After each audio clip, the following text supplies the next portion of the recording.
Sword Saint, after seeing Elizabeth's ear, wonders if she is from the elf race. Not only can she suppress me, a 5-star demon ancestor, with her aura, but she can also use advanced healing magic. Her identity must be special. Leping scratches his head and says, "Magic is indeed omnipotent. I'm envious." Sword Saint, really surprised after seeing the surrounding, says, "Mr. Leping, the place you live in is very unique.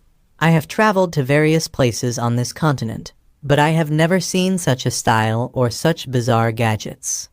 She then asks Leping and Elizabeth if they have always been living here. Leping, after hearing this, replies that they have been living here for a while. However, Elizabeth, frustrated, asks Sword Saint, "Why do you have so many questions?" Sword Saint, after seeing both of them, wonders. These two people give off such different auras.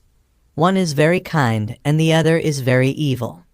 The Dwarf King, Minister of Science of Aristotle, the Elders of the Elf Guild, and even Malfoy of the Dark Guild are said to be the strongest people on the continent. They are people who have communicated a lot with the Sword Saint Guild, but she really can't grasp these two standing in front of her. Elizabeth, angry, tells Sword Saint, "If you have nothing to do here, get out and don't dirty my home." Sword Saint gets confused and wonders what she means. Leping, after hearing this, tries to calm Elizabeth, explaining that Ziobai was injured trying to eliminate the Dark Guild.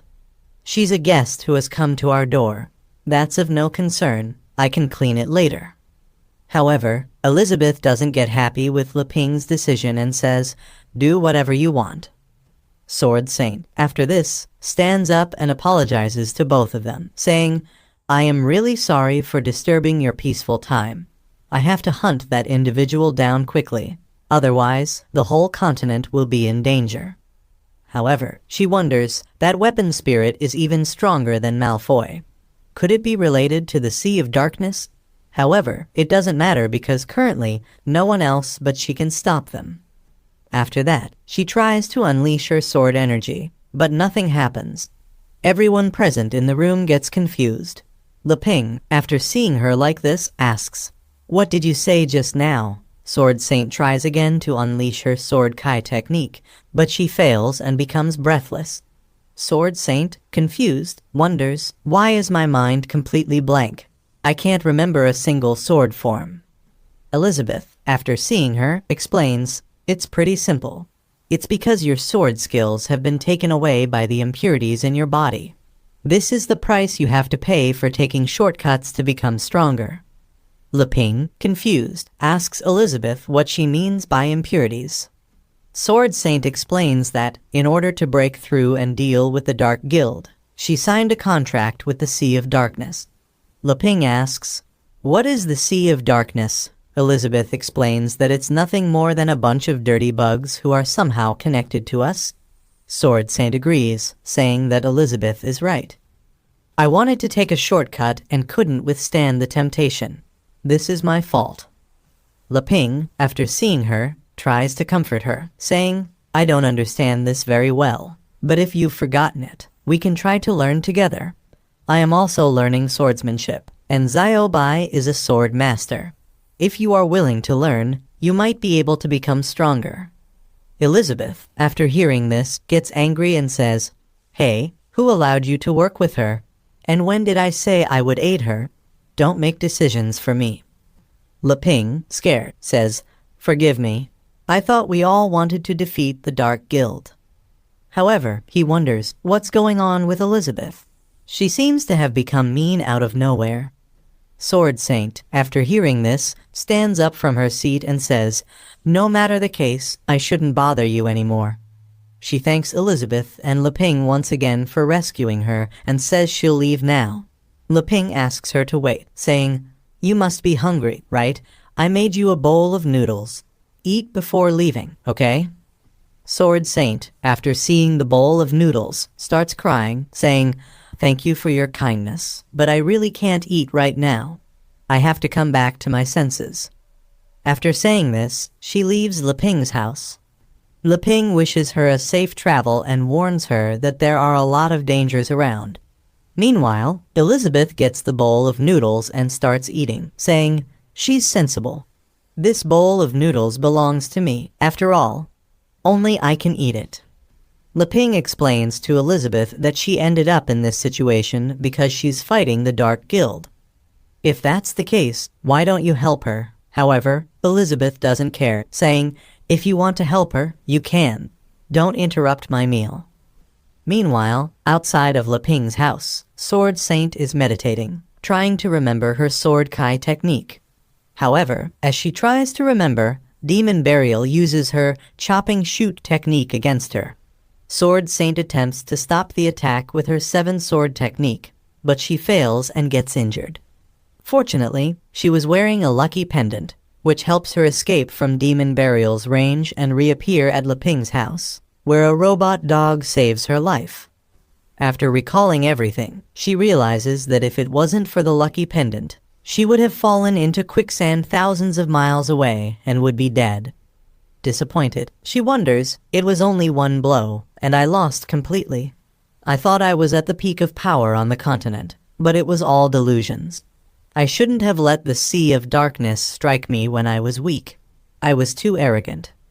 Meanwhile, Leping comes looking for her and is really happy to see she didn't go far. He sits down with her and says, "Actually, I can understand you very well. Once, I had the chance to learn swordsmanship, but I was so obsessed with rural life that I didn't do it. Recently, I have been wanting to learn but found out I have no talent. I want to have the power to defeat the Dark Guild." Sword Saint explains that he doesn't understand. "What I learned wasn't simple swordsmanship. It's the demon swordsmanship that I got by chance from ancient demon race ruins." Leping responds, "Although your swordsmanship is gone, your magic is still there, right? Maybe you can get stronger by changing your class. An uncle I know did it." Sword Saint explains, "Change my class? It's impossible for me. Losing my swordsmanship is equivalent to losing my life." Leping says, "As you can see, in the eyes of the universe, everything is so insignificant. Nothing is lost. We can start from scratch and work together." Meanwhile, Elizabeth is watching them with her advanced magic concealment. She is angry as she hears that Leping wants Sword Saint to work with them. Leping gets a small stick and says to Sword Saint, "This is what I recently learned, Tai Chi sword." Sword Saint, confused, asks, "What is Tai Chi sword?" Leping replies, "Yes, it should be considered a form of swordsmanship. There is no magic needed to use it. It cannot kill your enemy, but it cultivates the mind and nourishes the body. Do you want to try it together?" Meanwhile, Elizabeth, after hearing this, wonders if Leping will personally teach her and if they will fall in love. She gets really angry thinking about this and shouts, "No way!" She shouts so loudly that Leping and Sword Saint hear her voice. Realizing there is no longer a point in hiding, she suddenly appears in front of Leping and Sword Saint. Leping, really happy to see Elizabeth, asks, "Hey, you showed up. Does that mean you want to help?" However, Elizabeth teases Leping, saying, "I can do whatever I want. It's none of your business." She asks Leping if he has forgotten their agreement. "Nothing in this house can be given to anyone without my permission." Leping explains that he didn't give her anything. She ate the noodles too. Elizabeth says, "Everything, and that includes you. Don't you know this already?" Leping agrees, saying, I know you want to help, so whatever you say is fine." Then Elizabeth uses her space curtain and asks Sword Saint to come with her. Meanwhile, Leping smiles, thinking Elizabeth has a sharp tongue, but a warm heart. When Sword Saint opens her eyes, she finds herself in Elizabeth's space domain. Surprised, she realizes that this is the space realm, achievable only by a demon king. Elizabeth tells Sword Saint that she is here to help her. Confused, Sword Saint asks how she plans to help her. Elizabeth explains that to help her, she must first completely destroy her. Elizabeth then starts attacking Sword Saint.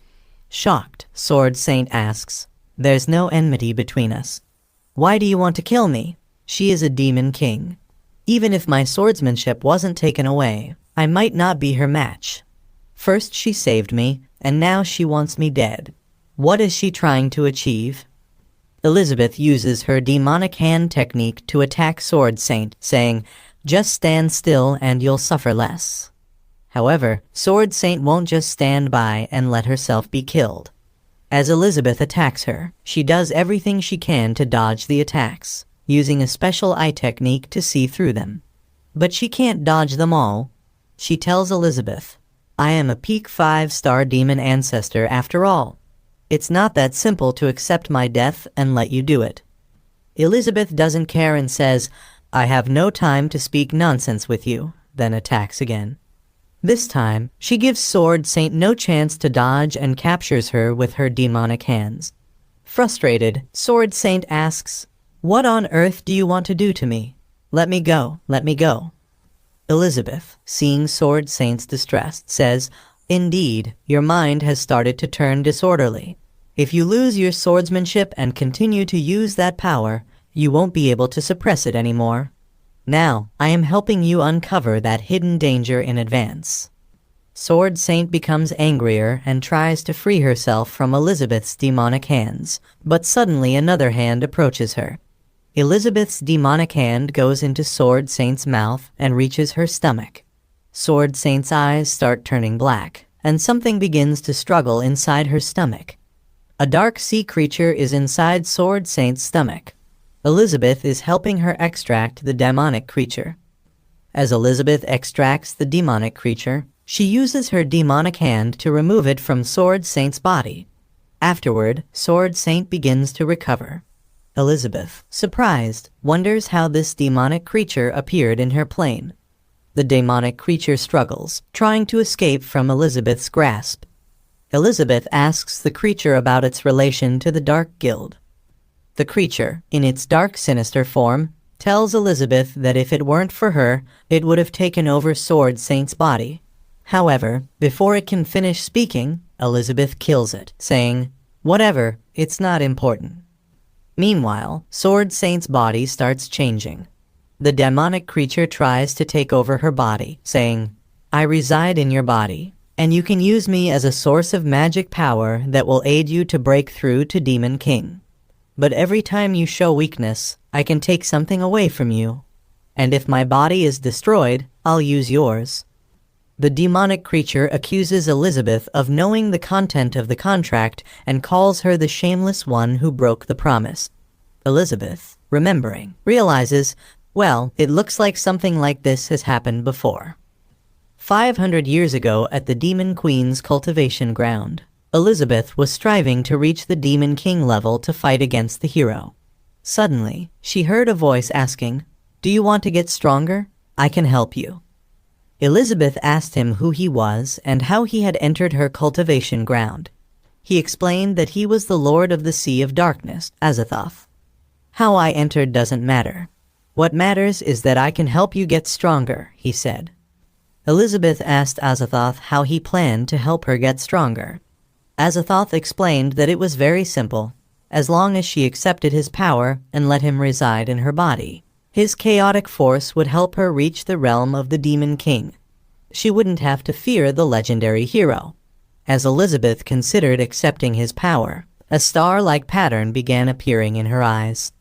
Azathoth tried to manipulate her into accepting his power, but he didn't expect that she wouldn't be easily convinced. Elizabeth grabbed Azathoth by the hand and said, "Who said I'm afraid of the legendary hero? You little bug from another space." Azathoth realized that Elizabeth had used him to spy on his world. He explained bluntly, "As long as you let me reside in your body, my chaotic force will let you break through to Demon King instantly. Your power will be enough to completely suppress me. I can't threaten you at all." Elizabeth realized that Azathoth just wanted to wait for the legendary hero to meet her, and then take the chance to take everything from her. Was this his real purpose? Azathoth said to Elizabeth, "Even if you have only briefly touched upon my chaotic force, the contract has already been formed. If you reject it now, it'll be bad for you." Elizabeth explained that when she peeked into his world, she had already absorbed a good amount of that chaotic force. That force is as barren as your world, suitable for bewitching the weak. After saying this, she threw Azathoth into a lava pool. Azathoth, surprised, asked, "What do you want to do to me?" He warned Elizabeth that the contract had been formed and she would suffer a backlash if she did this. Elizabeth smiled and said, "I will seal you here, and then I will rely on my own power to break through to Demon King. Then I will completely digest the absorbed chaotic force into my own power. Wouldn't that invalidate our contract?" As he was being sealed, he said, "You, Elizabeth, the shameless one." However, he realized that he was crushed the moment he arrived here.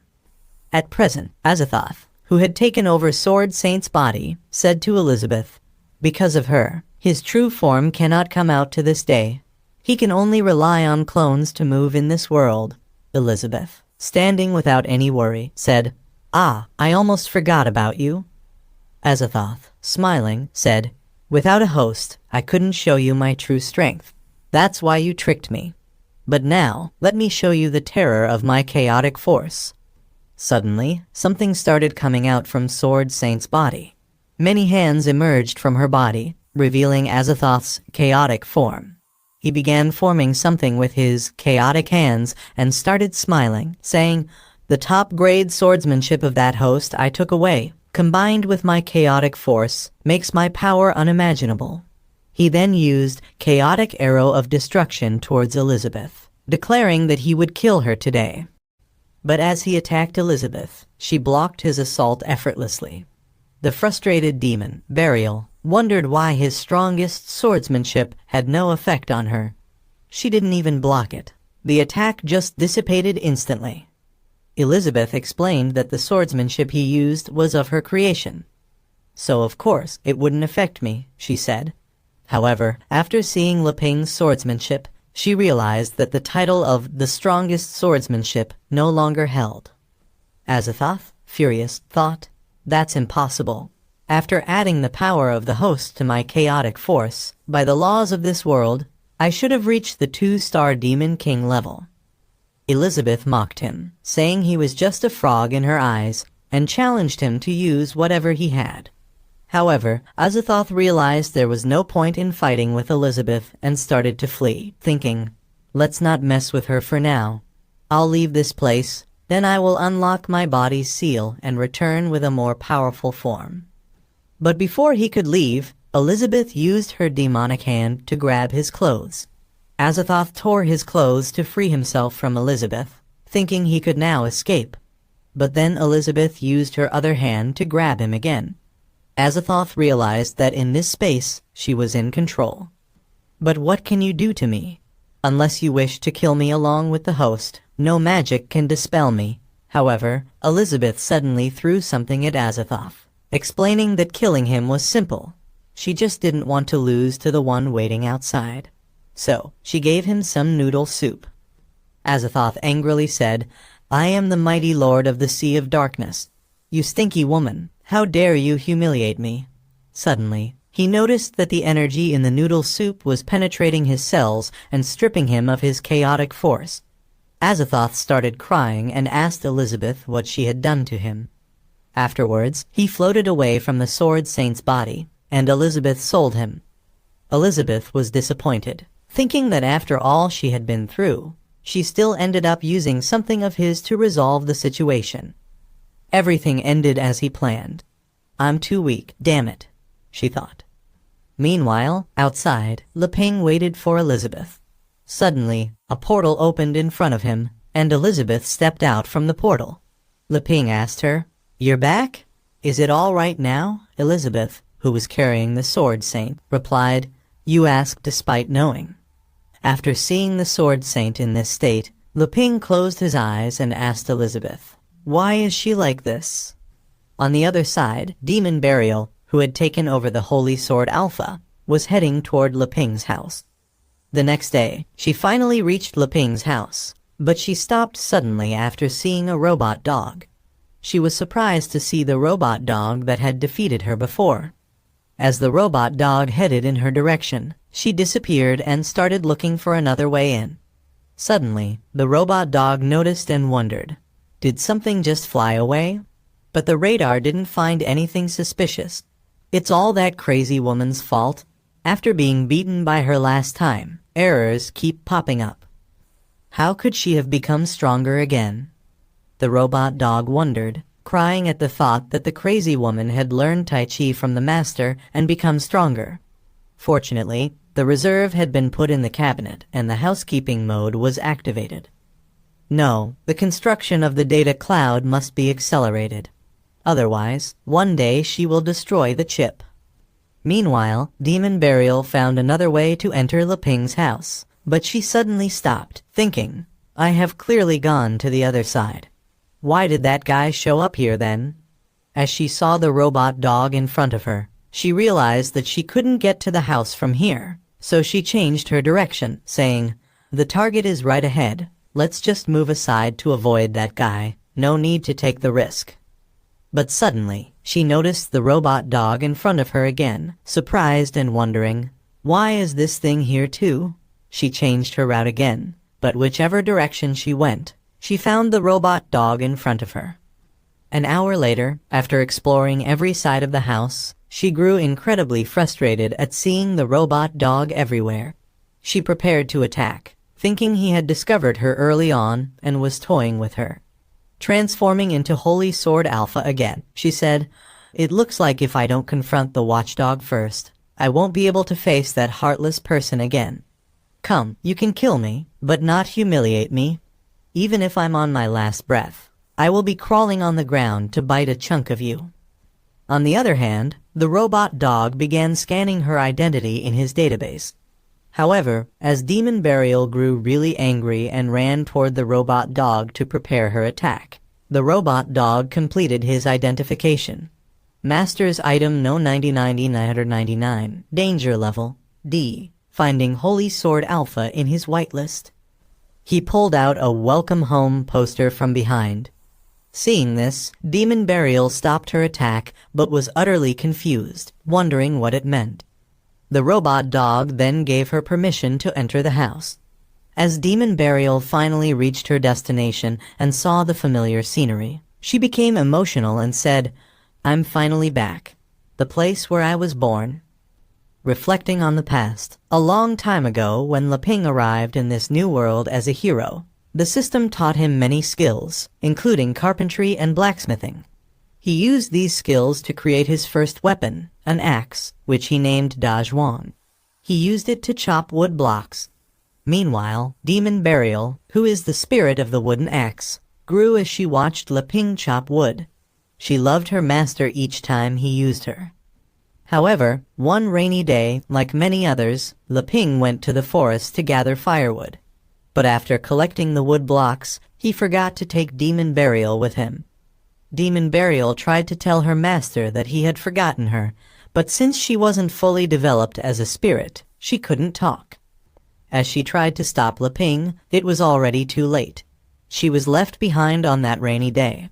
Just like that, 15 years passed with her still waiting for her master. Then 50 years, and even 200 years. After 500 years of despair and resentment, she became evil. One day, some people came to the forest. Among them was Elder Axe from the Sword Saint Guild and members of the Dark Guild. He sold information about the Sword Saint Guild in exchange for something that could improve his strength.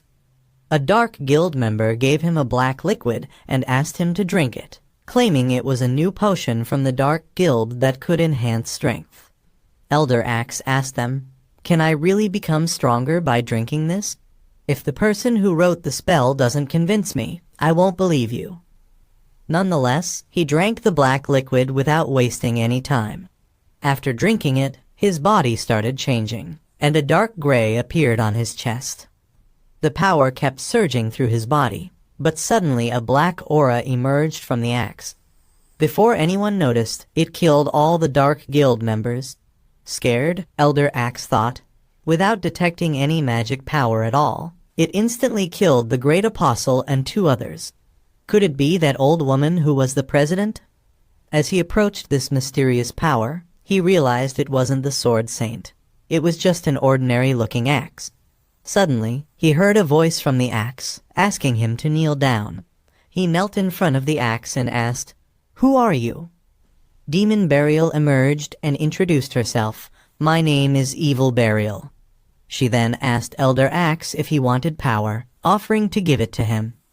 In the present, after finally reaching Leping's house and throwing down the body of Holy Sword Alpha, Demon Burial was seething with anger. "I've accumulated 500 years of resentment. So why is it that the first thing I think of when I come back isn't revenge, but nostalgia for the past?" she wondered. Suddenly, she heard the sound of a door opening and was surprised to see Leping. She transformed into Holy Sword Alpha as Leping told Elizabeth he was going to check some firewood for cooking. "You two can talk first," he said, visibly pleased to see Holy Sword Alpha back. Hearing this, Demon Burial thought he recognized her. However, as he was speaking to Alpha, he asked, "Why did you suddenly disappear?" He was worried about how to chop firewood. Demon Burial angrily exclaimed, "No wonder this guy's resentment matches mine so well. It turns out he took my place. Heartless man, would you rather use this broken sword than get me back?" Leping grabbed the sword and said, "Hey, if you ignore me, I'll start working." But she ignored him. Suddenly, she started feeling a familiar sensation. Leping noticed this and asked, "Alpha, why does holding you suddenly give me these long-lost feelings?" Demon Burial thought, "Stop pretending. Let me see what tricks you want to play first."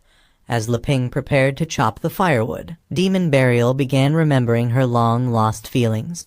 She tried to refuse these feelings, thinking, "Heartless man, I won't lose to you." However, as Leping continued chopping the firewood, she couldn't hide her true feelings.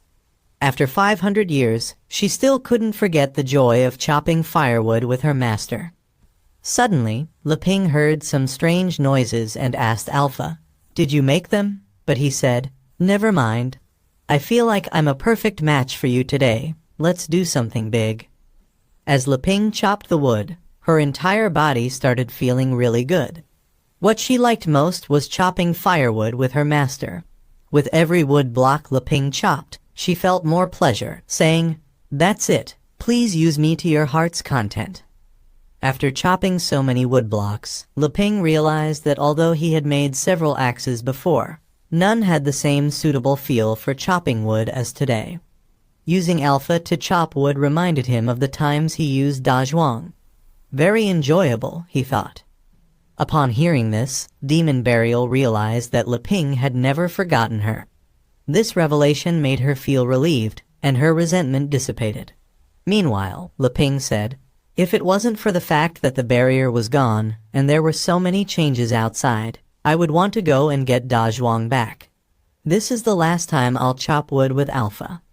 Upon hearing this, Demon Burial started crying, thinking, "Yes, this is the last time. My body is gone, and it is impossible to chop firewood with you, Master. What has sustained my soul to this day is the resentment accumulated over the past 500 years, but after seeing you, Master, I can no longer hate you at all. Now that the resentment is gone, it's time for me to disappear too. I am honored to have been created by you, Master, and I am very happy. I hope the next axe will be able to serve you better, Master. Goodbye." After saying her last words, Demon Burial disappeared. Meanwhile, Leping told Alpha, "Don't be upset. I will make a suitable axe later. Alpha, you will fulfill your duties as a holy sword from now on and go out on adventures with me." After that, he left the Holy Sword Alpha and went into the house to cook. As Leping went into the house, Holy Sword Alpha transformed into human form. However, he looked really weak, thinking, "It's good for you guys, now you've reconciled. What about me?" On the other hand, Elizabeth asked Sword Saint, "Why do you know her swordsmanship?" Sword Saint explained, "This started over 100 years ago.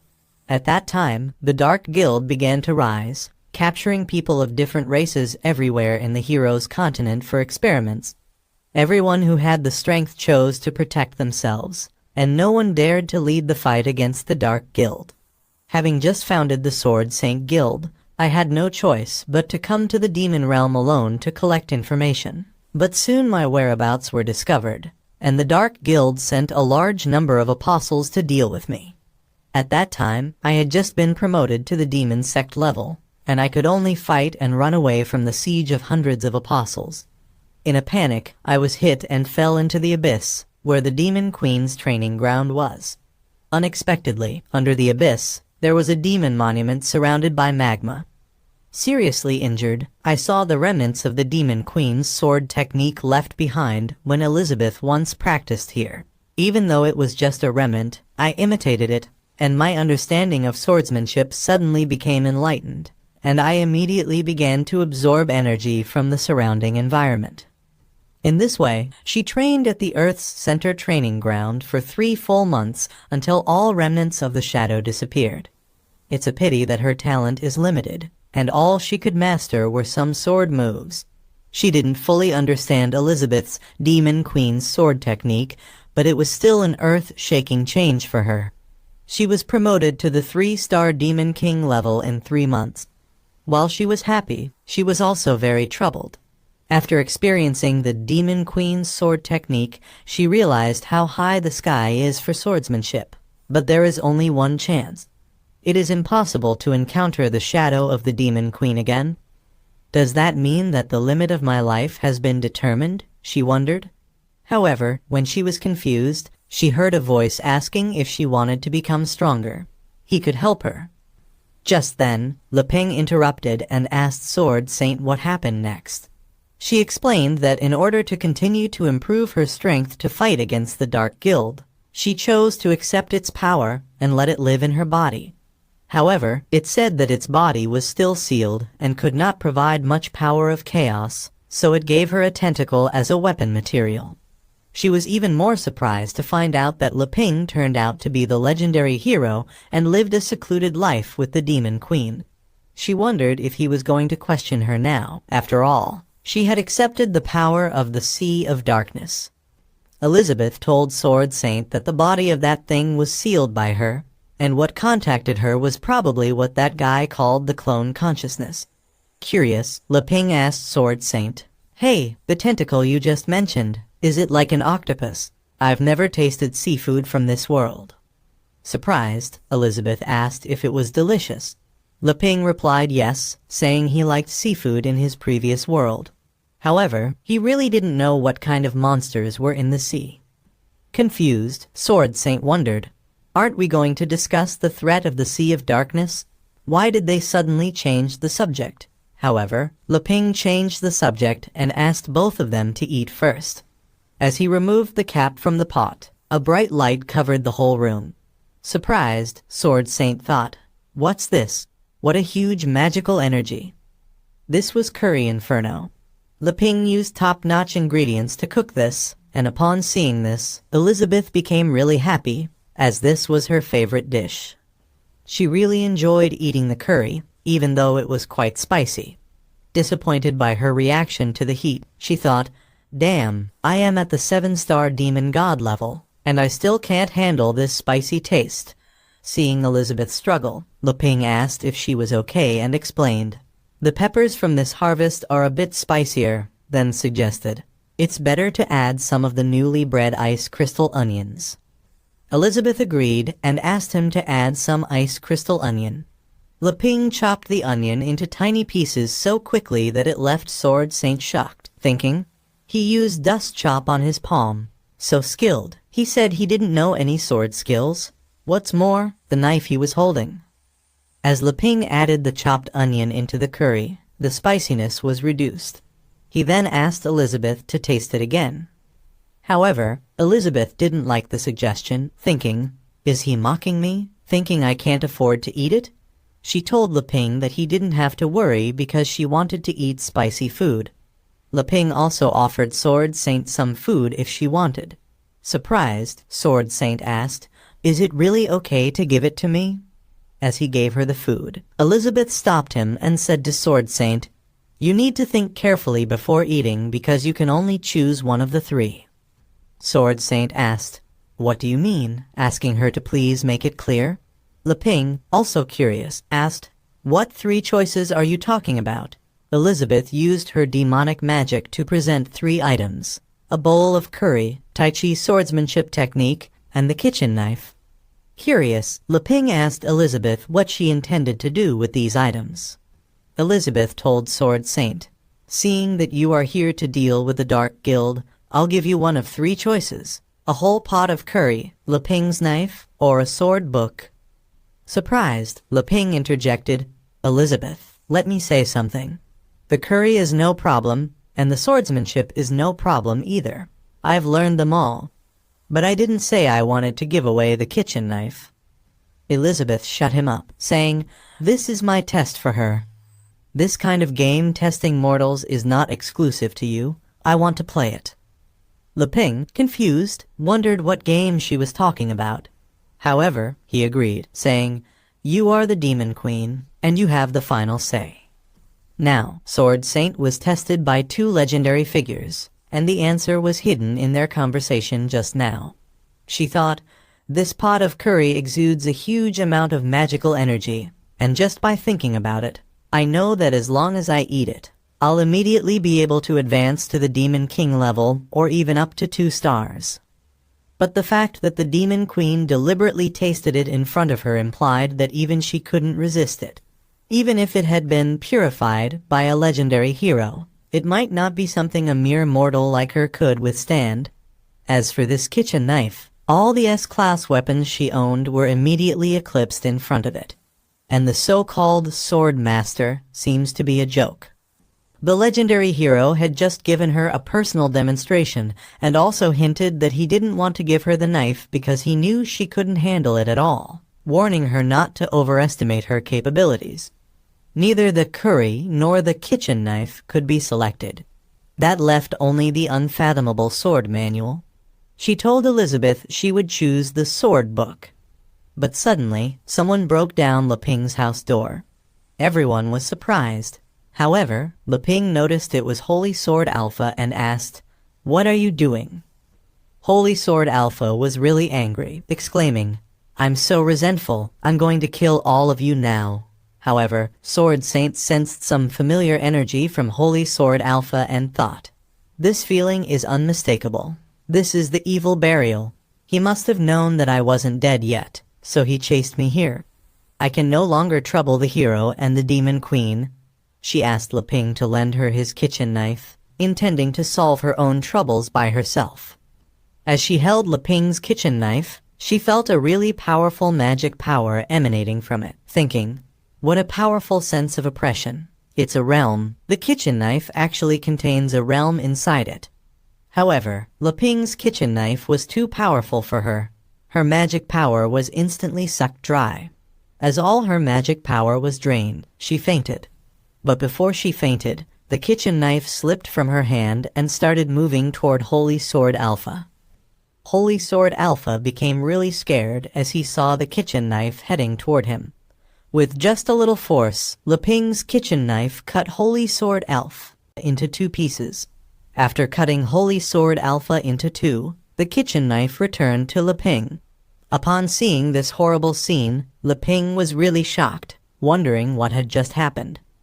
Meanwhile, at the Dark Guild, a bearman lay seriously injured on the ground. He is Farazdag Samawi, a 1-star demon lord and former president of the Giant Bear Guild.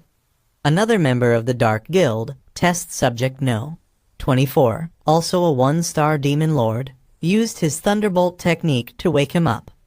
After being struck by the Thunderbolt, the seriously injured bearman woke up.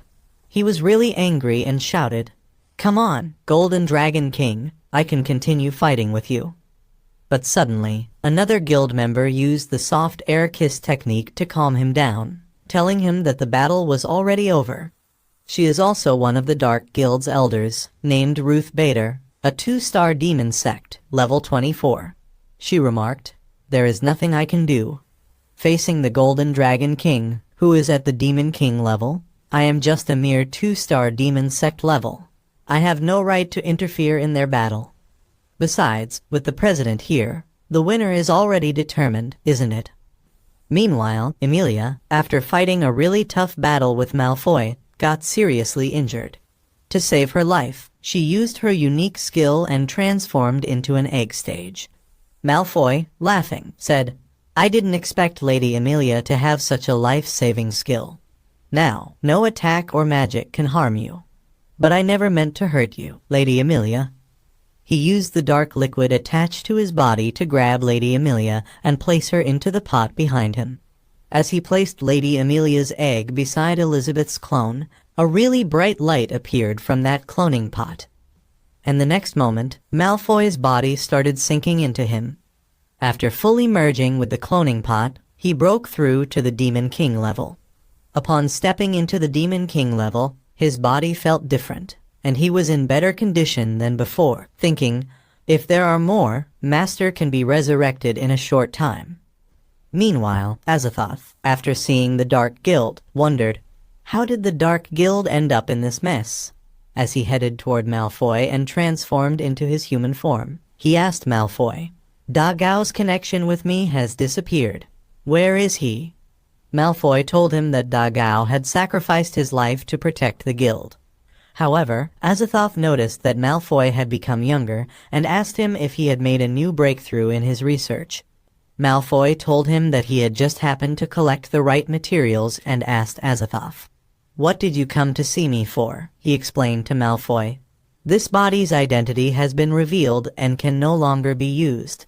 I originally wanted to ask you for a new one, but I didn't expect this place to be so messy." However, Azathoth, puzzled about Malfoy's motives, wondered whether Malfoy had used the enemy's hand to kill Da Gao and eliminate the eyes he'd placed around him. Upon seeing Azathoth, Ruth Bader asked no. 24. Who is that guy? The Bearman explained that he's from the Sea of Darkness, like Vice President Da Gao, and he's also the president outside. After he became the Pillar Demon, the guild was taken over by him. No. 24 told Ruth Bader, Vice President Da Gao is already dead, so there's no harm in telling you now. Like Vice President Da Gao, this person is named Azathoth, one of the many consciousness clones. As for the so-called Sea of Darkness, it is not a place in our world, but another universe. Therefore, they don't have a fixed form and must parasitize other bodies to survive in our world. Ruth Bader, upon hearing this, wondered, I thought the Sea of Darkness was somewhere in the hero's continent. Although she didn't quite understand yet, she asked no. 24. Why does the president want to cooperate with him? What purpose does he have? No. 24 explained. The dark gear on all of them was made by President Wes after studying his power of chaos.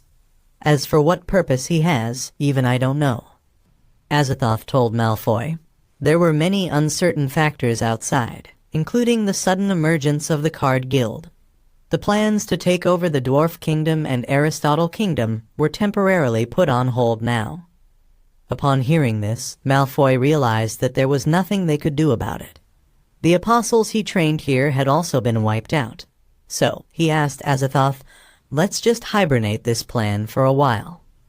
Many years ago, when Malfoy was searching for a way to create an Elizabeth clone, he finally completed his research and started a trial to create the clone. As he pressed the button, hoping to see Elizabeth again, no, 24 congratulated him, saying, Master's master is finally coming back to life. The creation of the Elizabeth clone began, but suddenly an error occurred, causing damage to the clone. Frustrated, Malfoy wondered, why? What exactly is missing to create a stable supply of magic? Suddenly, blood came out of his mouth. His body was almost reaching its limit.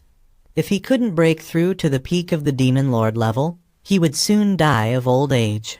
Disappointed, he thought, I've spent all my life researching Master Elizabeth's resurrection. Why should I become a human with a short lifespan? I'm not happy about it. No. 24 was also sad, blaming himself. It's all because no. 24 is useless. My unlimited electricity magic cannot be used as an energy supply for the Master. As Malfoy was disappointed and angry, Azathoth approached him and asked, Do you want to become stronger? I can help you. Malfoy angrily asked him who he was. A bug emerged from the black smoke and introduced itself as Azathoth, from the Sea of Darkness. He offered to work with Malfoy in exchange for giving him chaos power. Malfoy used this unknown power to experiment on mice. As he used the chaos power, the mice transformed into monsters, and dark energy appeared in his body. Malfoy became really happy to see this new development, saying, "It worked. As long as I integrate the power of chaos into living things and cultivate them, I can create a magic medium suitable for our world. If I mass-produce this dark gear, then the problem of magic supply will be solved." Azathoth also agreed, telling him, "We are a good fit. My power of chaos is unlimited and can be provided to you continuously, and you can provide me with a lot of bodies." As time passed, Malfoy used different types of races to experiment, aiming to create a chain of magic power supply to rescue his master. After seeing Malfoy, Azathoth asked him, despite having been through tens of thousands of experiments, why he is still unwilling to accept his power of chaos. Malfoy told him there was no need for that. He just wanted to resurrect his master and was not looking for strength or interested in ruling the world. "Anyway, the deal is done now. You provide me with the power of chaos, and I cultivate the medium for you to use the power of chaos in this world. As for what you want to use it for, I don't ask, and I don't need to explain my next research to you," Malfoy said. However, Azathoth did not look happy with Malfoy's answer, but calmed himself down, saying, "Okay, I have to go out for a while anyway." He was always wary of Malfoy and thought he couldn't put all his plans on him. "I have to make a separate bet. I need to find someone who can check and balance him," he thought.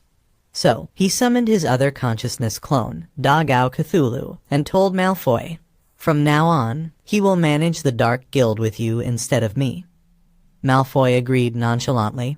"Well, whatever you want. I will always arrange the training of apostles." Azathoth responded, "Okay, I'll leave everything to him," and then went into the outside world. In the present, Azathoth asked Malfoy how long it would take to regrow a Demon Lord-level body for him. Malfoy replied, "This is a bit difficult to handle. You can also see that this place has been turned into ruins, and all the experimental subjects have been destroyed. You should have bewitched many powerful people outside, including the Lord Sword Saint of the Sword Saint Guild." Frustrated, Azathoth asked Malfoy to stop pretending to him, saying, "The current you can even get to the Demon King level in minutes." Upon seeing the Elizabeth clone, he asked Malfoy why he didn't just do it. Give him the clone inside his incubation bin to use. Upon hearing this, Malfoy became really angry and warned Azathoth, "If you dare to offend my master again, I will kill you immediately." He released a terrifying killing intent that was so powerful that the Bearman, a one-star demon lord, was actually suppressed to the point where he couldn't even stand.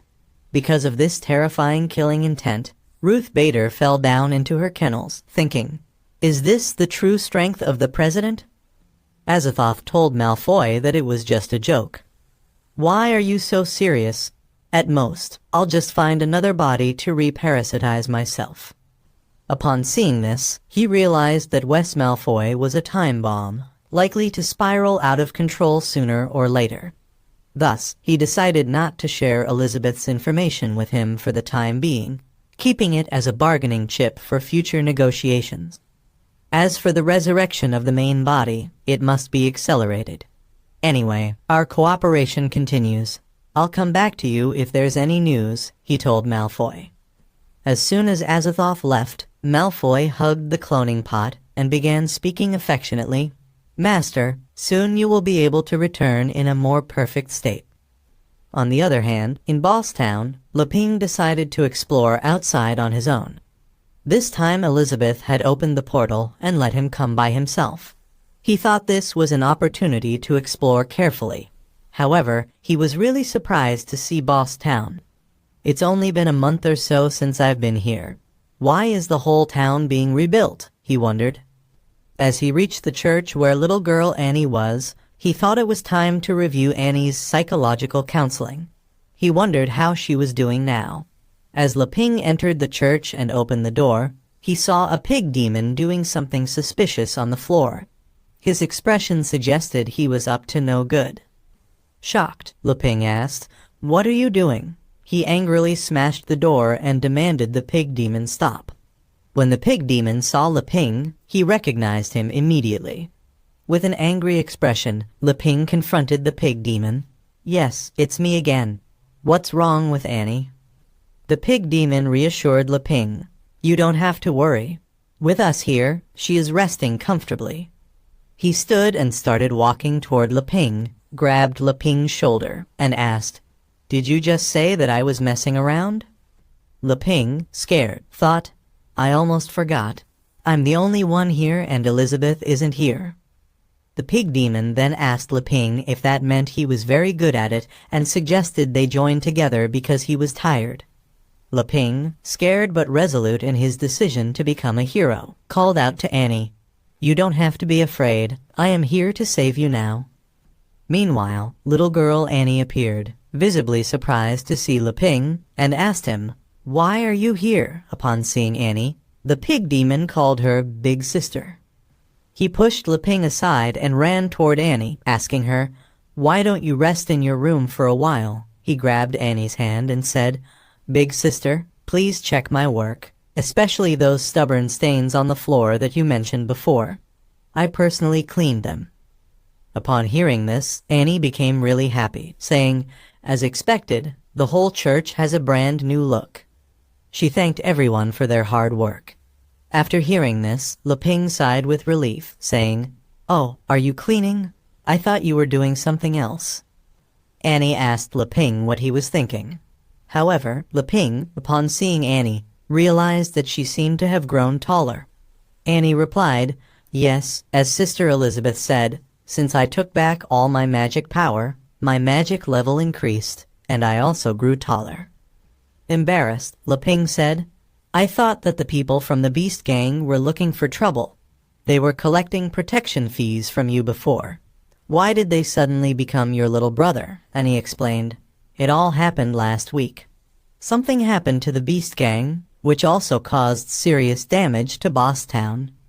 Leping asked, "Was it the Dark Guild that was behind this?" Annie confirmed, "That's right.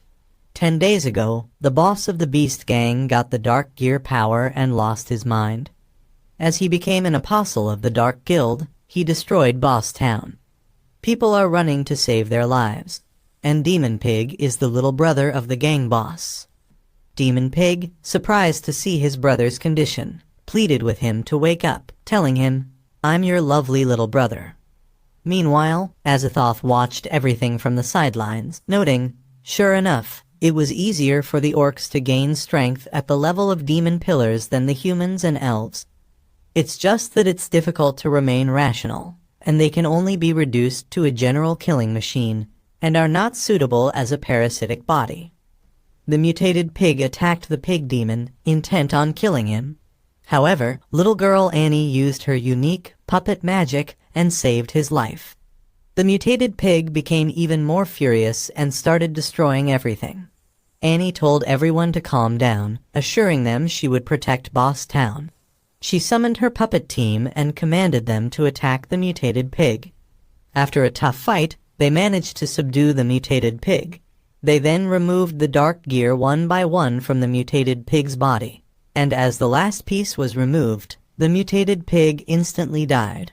Upon seeing this horrible scene, Demon Pig started crying. Annie asked for his forgiveness, saying she couldn't purify the strange magic power in his body. Azathoth, upon seeing Annie's power, wondered, "Who is this girl? Is there such a strong person in Boss Town? Did she just use the red demon eye? Shouldn't the people of Jimji's bloodline have died long ago?" He sent a clone to take a closer look, thinking she might be a good target. However, Annie sensed his presence and looked back with a stare. As she stared at the Azathoth clone with her red demon eye, the parasite instantly died. She wondered, who was there just now? After hearing everything, Leping realized that just by looking at those dark gears, they could confirm that the Dark Guild was behind all this. Annie agreed with him, but told Leping that before the mysterious man disappeared, she felt the same magic as her eyes, so maybe catching him would give her a clue to her previous memories. Leping asked Annie to relax, telling her that memories would surely come back slowly. Annie thanked Leping for his encouragement and asked if he had come to see her for something specific this time. Leping awkwardly told Annie, "In fact, the main purpose was to see how you're recovering. If you're still troubled by any psychological issues recently, you can talk to me about them at any time." Annie explained that after his enlightenment, Brother Leping, she had completely come out of the past. Just as Sister Elizabeth said, she wants to use the power of Jimji's bloodline to contribute to world peace. Upon hearing this, Leping was really happy and said, "That's great. I knew leaving it to you was the right choice." Annie reassured him, "You don't have to worry. You can leave it to me." However, Leping was a little sad as he said, "I'm ashamed to say it. You know that Elizabeth doesn't care about the outside world now. So, I should be the one to put the world back on track. But as someone who doesn't know magic, I can't do much. If I, the so-called legendary hero, really had to take action, I might screw everything up." Upon hearing this, Annie's hand started shaking.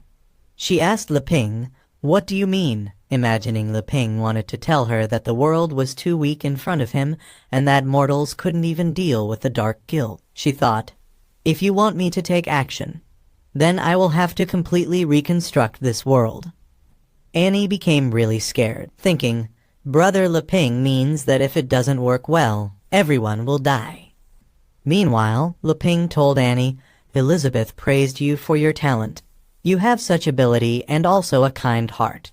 Therefore, the peace of the hero's continent should be handed over to people like you." Annie told Leping that she would try her best. However, she wondered, when Brother Leping said that I have that kind of ability, he meant, "The power he gave me is more than enough to destroy the Dark Guild. But I am still far from being able to control that power." Annie asked for forgiveness, telling him, "I will do better next time." Leping grabbed his bag and gave it to Annie, saying, "As agreed last time, I'll bring you a bunch of fruits during the harvest and I'll send them regularly in the future, so you should work hard here." Upon seeing the magical fruits, Annie was surprised, thinking, Brother Leping knew that I was far from being able to use my power, so he brought so many precious magic fruits to help me. Moreover, Brother Leping said that he would send them regularly, meaning he would supervise whether I misused the abilities he gave me. She thanked Leping, saying, "I will never betray your trust, and I will protect Boss Town." Upon seeing Annie happy, Leping thought, "Then I can go out for a walk without worrying." He was fulfilling the agreement he reached with Elizabeth to rule the world, even though it was an agreement she had made.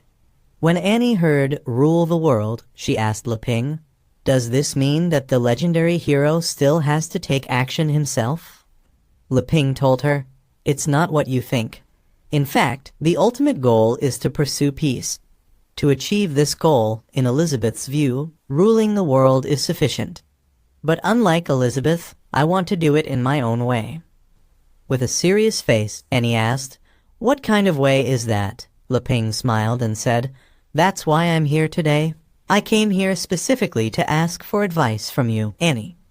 Surprised, Annie asked, "Why do you want my advice?" Leping replied, "You've read so many books, so you should know a lot about the hero's continent. I wonder if you could tell me about the information of the major powers in the hero's continent." Annie agreed, saying, "I will tell you everything I know, Brother Leping. I don't know much about the Dark Guild in the Demon Realm, but with the Poison Swamp as a barrier, there are mainly 3 major powers here: the Sword Saint Guild, the Elf Tribe, and the Kingdom of Aristotle. The Dwarf Kingdom exists more in a supporting role, but due to the demand for weapons, it has the closest relationship with the Sword Saint Guild, which also provides protection for the Dwarf Kingdom. At the same time, the Sword Saint Guild is also the default leader of all other guilds.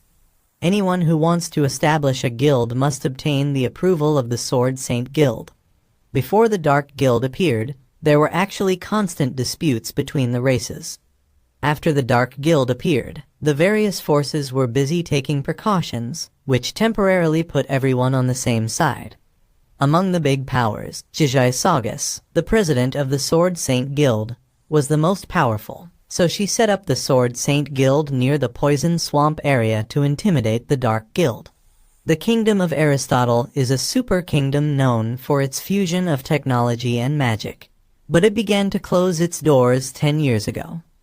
No one knows what their situation is now. Although the elf tribe is also isolated, they still allow their tribesmen to interact with the outside world. However, if outsiders want to enter the elf tribe, it's not easy. The Sword Saint Guild is a newcomer, but has quickly become the strongest. Many towns have joined the Sword Saint Guild to seek refuge, which has caused resentment from the Kingdom of Aristotle and the elf tribe. Due to the powerful strength of the Lord Sword Saint, everyone was still in a peaceful relationship. But in fact, the other two parties were also happy to see the Dark Guild active as a way to hold the Sword Saint Guild in check. Boss Town, where she is, maintains a neutral position because it is far from the three parties. So, none of them sent anyone to help with this incident. Upon hearing everything, Leping understood that, except for the Sword Saint Guild, each group was just trying to deal with the trouble in front of them, which allows the Dark Guild to take advantage of it. Annie questioned Leping about how he planned to achieve peace in the hero's continent in this current situation. Leping replied, "True peace can't be achieved by simply eliminating the Dark Guild. If the conflicts between the three major powers aren't resolved, even if the Dark Guild is gone, it might lead to another disaster if they fight afterward. Elizabeth can use her strength to suppress everyone, but I am different from her. I hope to unite various forces and let them form a true alliance in the process of fighting against the Dark Guild. I have given up on the path of magic, and after more than a month of trying swordsmanship, the Sword Master refused to accept me. When I asked Elizabeth for swordsmanship, she said that I was deliberately looking for trouble and told me not to learn it in the future. It's true that I have no talent in swordsmanship, so the method of using force is completely unworkable. But after thinking about it for a while, I can change it to this method." So, he thought maybe the crisis of the Dark Guild could be turned into an opportunity for the hero's continent to maintain long-term stability and peace without a common enemy. But the biggest challenge is how exactly he will convince the major powers. He concluded that he would have to go out and experience it. This is also the only way he can think of to be different from Elizabeth.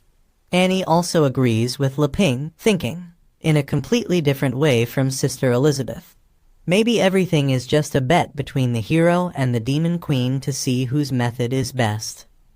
500 years ago, Elizabeth achieved peace by ruling the world in a simple, direct, and efficient way. But the downside is that when she's not around, strife returns, and the world falls into chaos again. 500 years later, Leping adheres to the concept of teaching a man how to fish is better than giving him a fish. He wants mortals to take the initiative to achieve peace. This is the most ideal, but at the same time, it is unprecedented.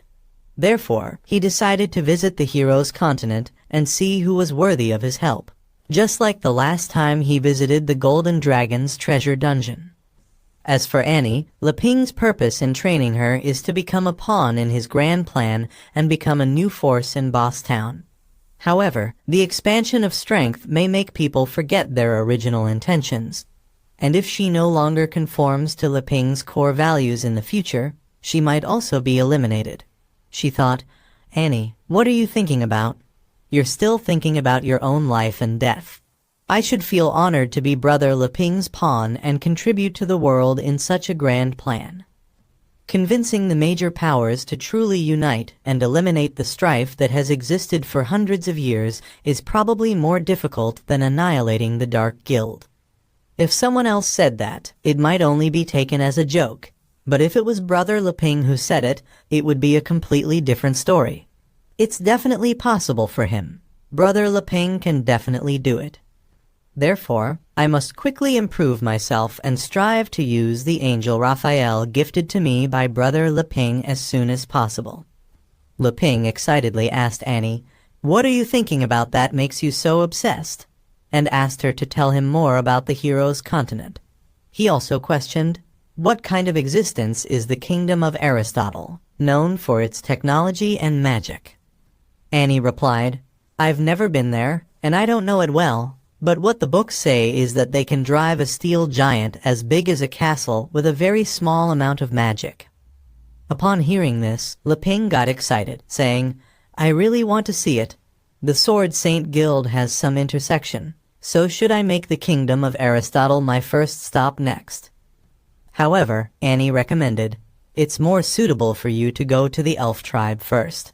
First, because the kingdom of Aristotle is still closed.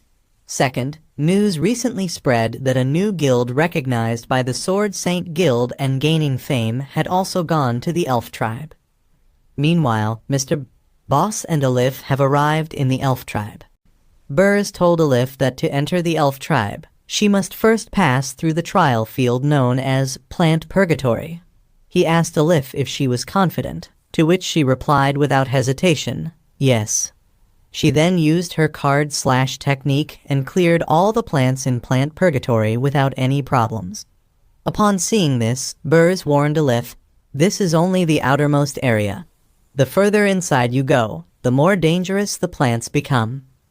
As Burrs explained this, he noticed some strange monsters following them from behind. As they were already very close to the elf tribe, Alif asked, before we left, the Sword Saint Guild had already greeted us. Why do they deliberately place so many guard plants to make things difficult for us? Burrs replied. Foreigners must prove their strength to enter the elf tribe. They are testing the strength of our card guild. As he was explaining, the ground started cracking, and suddenly a really big plant monster appeared in front of both of them. Burrs told Alif that this monster was the 5 Elements P and that it was also the final level. Upon hearing this, Alif questioned, why do you say that? Meanwhile, the plant monster began attacking, shooting pea grains. Burrs instructed Alif to use combo skills. Both of them used the cross-split technique and killed the plant monster. Upon seeing how they defeated the plant monster, Alif remarked, the guard plants in the last level don't seem really strong. Hearing this, Burrs warned Alif, don't take it lightly. This is the 5 Elements P.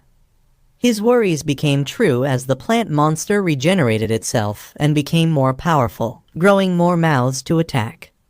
As the plant monster prepared to attack, Burrs told Alif to immediately build a shield and get behind him. As the plant monster grew more mouths and attacked in all directions, not just that, as it shot pea grains, they transformed into sharp objects and started attacking all around. Meanwhile, Burrs and Alif built a barrier around them to block the plant monster's attacks. Some of the plant monster's attacks came back after colliding with Burrs and Alif's shield, but he absorbed them and launched them again toward them. Upon seeing this, Alif realized she had underestimated the enemy too much. As she tried to touch her wound, Burrs warned her not to touch her wound randomly as there might be venom in it, and he offered to take care of it. He used the Heart's Heal card skill to heal her wound. Surprised, Alif said, a healing combination has been developed. Dad, your card skills have improved again. Burrs then told Alif to go to a safe place to rest first. Just leave the rest to me, he said. However, Alif disagreed, saying she could still fight. Seeing her determination, Burrs cautioned her, be careful, this plant is getting serious. Suddenly, the plant monster grew another 4 mouths, poison, flame, ice, greenery, and water. This is the original form of the 5 Elements P, Alif realized. No wonder Dad said it was equal to someone at the Demon Lord level. With a mixture of 5 attributes, it can release various kinds of magic that can restrain whoever it faces. That is what makes it so terrifying. Burrs recalled how he saw Lord Sword Saint with his own eyes solve it in an instant 30 years ago. But now, the monster seemed to have become stronger. Burrs realized that the longer the fight went on, the more the monster would be able to target Alif. He asked her to use her treasure deck. Surprised, Alif asked, are you going to use the strongest 10 you've got? He replied, no, explaining that to deal with opponents with attribute magic, it would be more appropriate to use 3 to summon the Holy Little Mage. As he prepared his card to summon the holy little mage, suddenly they were attacked by an arrow. Both were surprised to see that the arrow started growing and turned into a beautiful flower. As the plant monster saw this flower, it got really scared and retreated back into the ground. Elif told her dad that she felt a familiar magic from the arrow. To that, Burrs replied, "Of course, you have elf blood in your body." Suddenly, an elf spirit emerged from the arrow and invited both of them to come in. As the spirit delivered her message and disappeared, the arrow flower also died. Upon seeing this, Burrs realized, as expected, they had been observing our battle. We got recognition.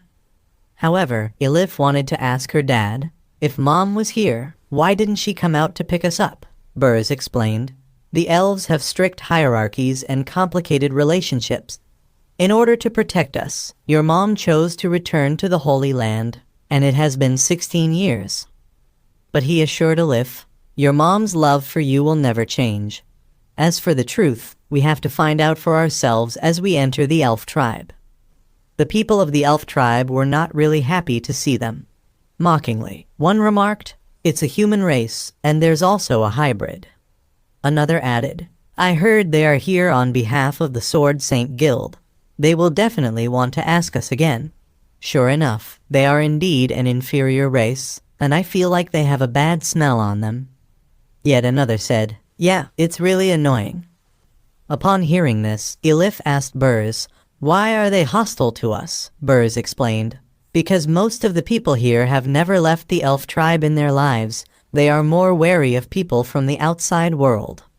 He reassured Elif, telling her not to worry too much. However, she noted that there are quite a few elves in the high-level guilds outside. If the elf tribe is so good, why would they go out? She questioned. Burrs explained, there is also a despicable chain of bloodlines within the elf tribe. The tribes are spread out around the huge sacred tree. The closer to the inside, the higher the bloodline level of the elf tribe, and the more resources are allocated. Generally, those who leave the elf tribe are peripheral tribesmen who have lower bloodline levels but some ability. Because the elves specialize in rare plant magic and archery, they can only be peripheral tribesmen all their lives here. But when they go outside, they become the talents that the guilds want to recruit. Of course, there are exceptions. Curious, Elif asked Burrs what exception he was talking about. But before he could explain, suddenly a beautiful elf woman riding a deer appeared in front of them.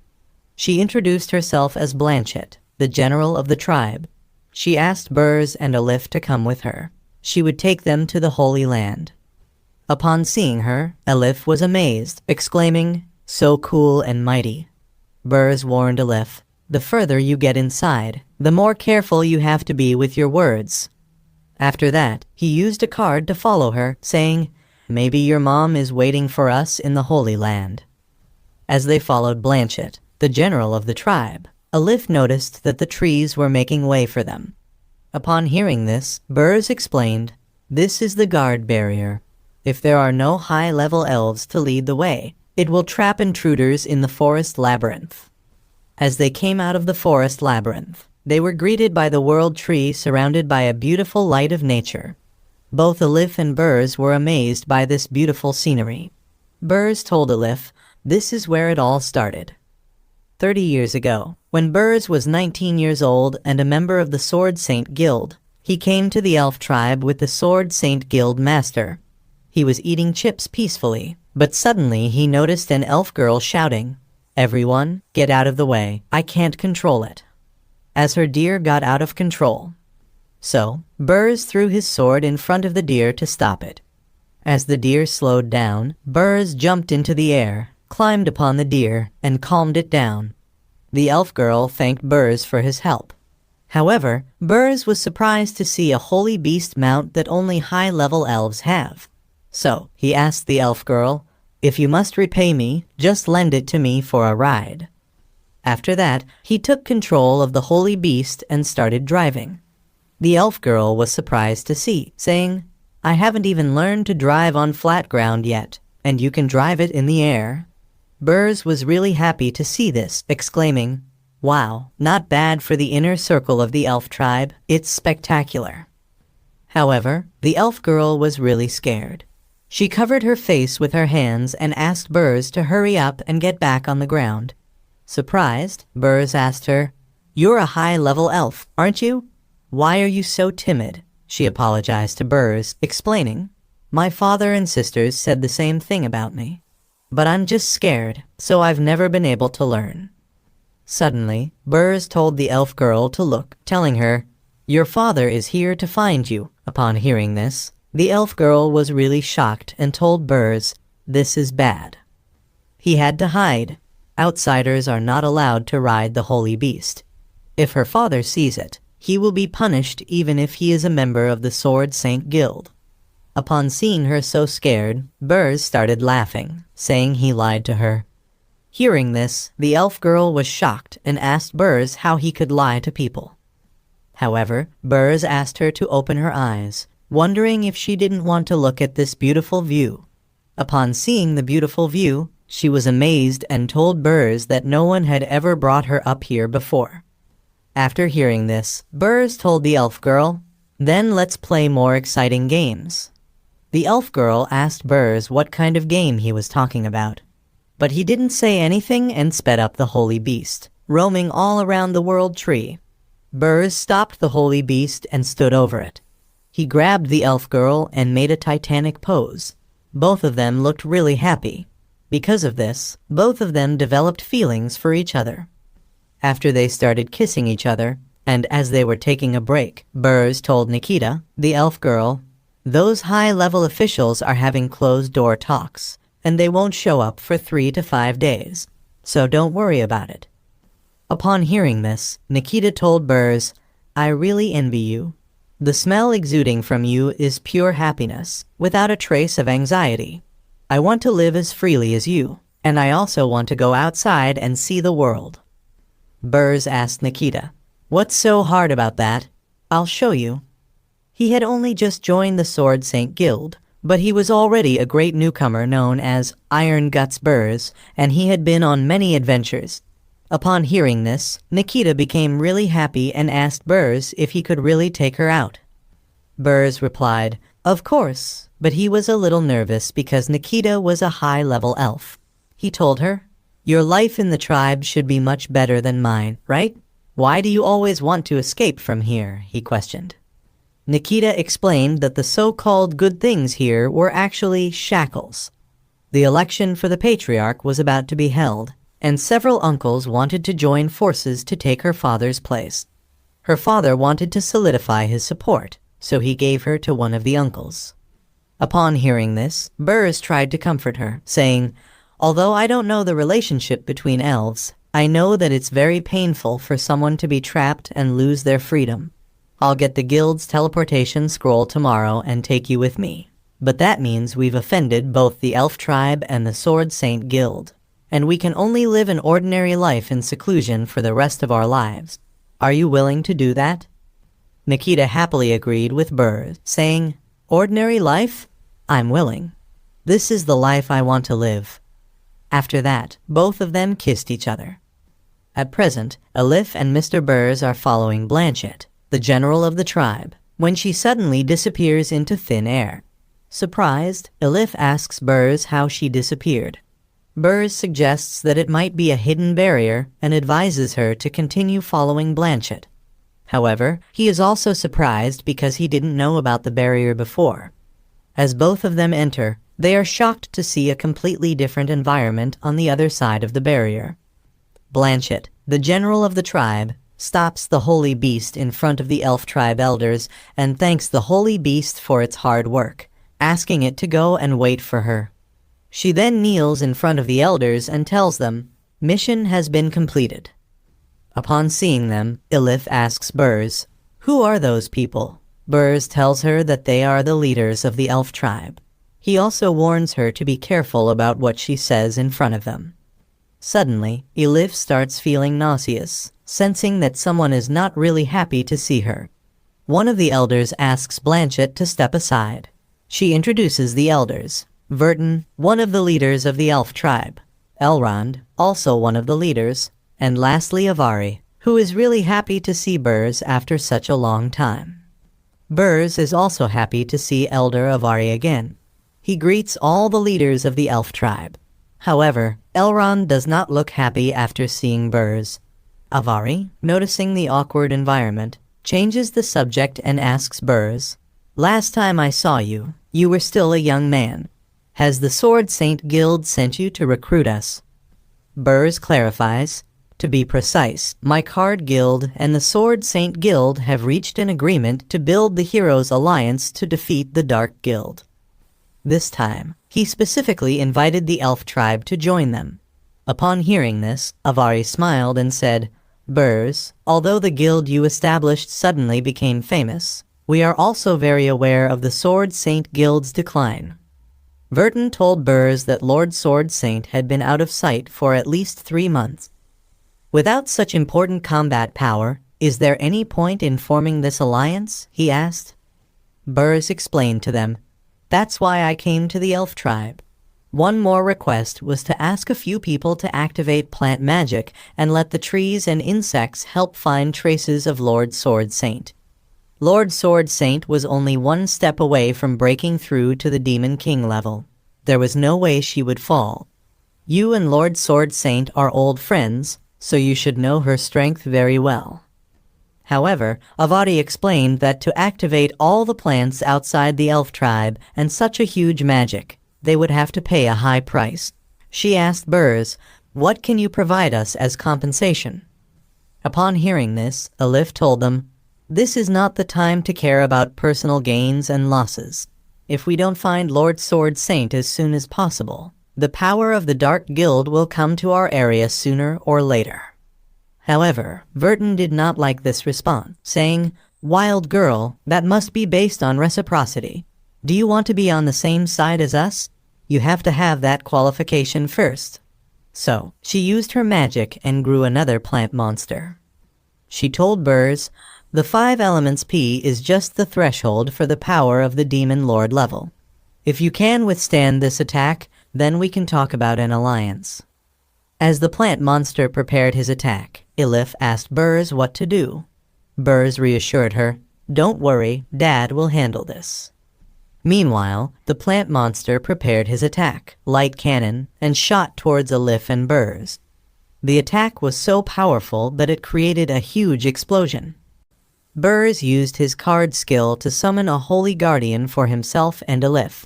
He addressed the elders, stating, "Indeed, we have temporarily lost such an important combat force as Lord Sword Saint. But I also hope that you will understand the situation, even if you don't join us. We ourselves are confident that we can defeat the Dark Guild." As Burs defeated the plant monster in front of the elders, Avari smiled and said, "It was just a test, but you withstood the light cannon equivalent to a 3-star Demon Lord level without flinching. Burs, you've become really powerful." Verton, also surprised, remarked, "That card can summon divine magic." However, Ilif was unhappy with their treatment, questioning, "What kind of test? You guys just attacked us with the intention of killing us, right?" She warned the elders, "When the Dark Guild invades here, you'll regret it."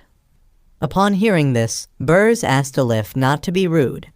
Elrond then asked Burs, "It's been 16 years, to which Burs responded, "Exactly." Meanwhile, Ilif, still angry, suggested to Burs, "Let's find Mom quickly and get out of here. They are simply trying to make things difficult. Why should we be polite to them?" But Burs explained to Ilif why he was so polite, because he is your grandfather. Elrond added, "Unexpectedly, Nikita's daughter is also 16 years old." Upon hearing this, Elif was shocked to find out that Elrond was her grandpa. Suddenly, Elrond and the other elders started celebrating. Upon witnessing this unexpected event, both Burs and Ilif were very surprised, wondering what had just happened. Avari laughed and told the other elders, "You see, I told you not to joke with them. They were so scared." However, Verton said, "But Ilif's angry expression is so cute. She looks a bit similar to Nikita when she was a kid." Seeing this, Burs asked Patriarch Elrond, "Does this mean you are accepting me?" Elif, also curious, asked Burrs what was going on.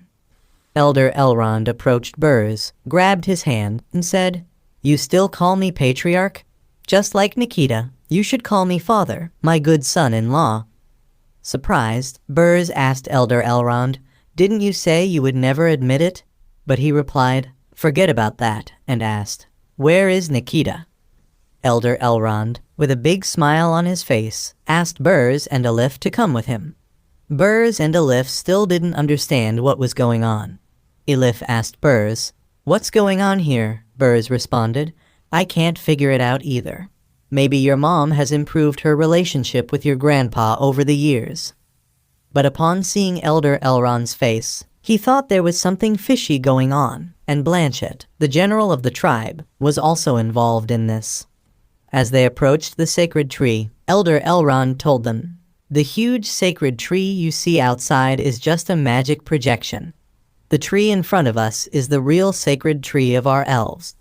The birth of the sacred tree can be traced back to the troubled times 500 years ago when our first matriarch, Lord Twila, used herself as a nutrient to activate the most powerful plant magic, the descent of the sacred tree, to establish the elf tribe. Because of the light of the sacred tree, all the tribesmen suddenly became enlightened and gained the talents of plant magic and archery, which raised the overall strength of our elves to a higher level. Over the years, the elf tribe relied on the protection of the sacred tree to become a power in the heroes' continent. But the sacred tree slowly began to wither.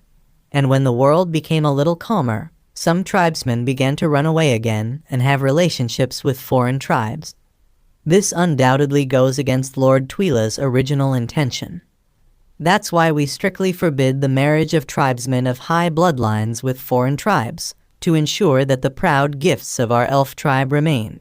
But what can't be stopped is the constant loss of nutrients from the sacred tree, and if this continues, the elf tribe will soon decline along with the withering of the sacred tree. That's why Elder Elrond was so against Burrs being with Nikita, and next, he's going to show Burrs the truest side of the elf tribe, which he has never even shown to Lord Sword Saint. Surprised, Burrs asked Elder Elrond, "What do you mean?" As Elder Elrond used Dispel Magic, Elif started feeling nauseous again. Suddenly, something unexpected happened. The so-called sacred tree they saw before was just an illusion. "This is the true appearance of the sacred tree," Elder Elrond revealed. Burrs was shocked to see that Nikita had turned into the nourishment of the sacred tree for the sake of the tribe.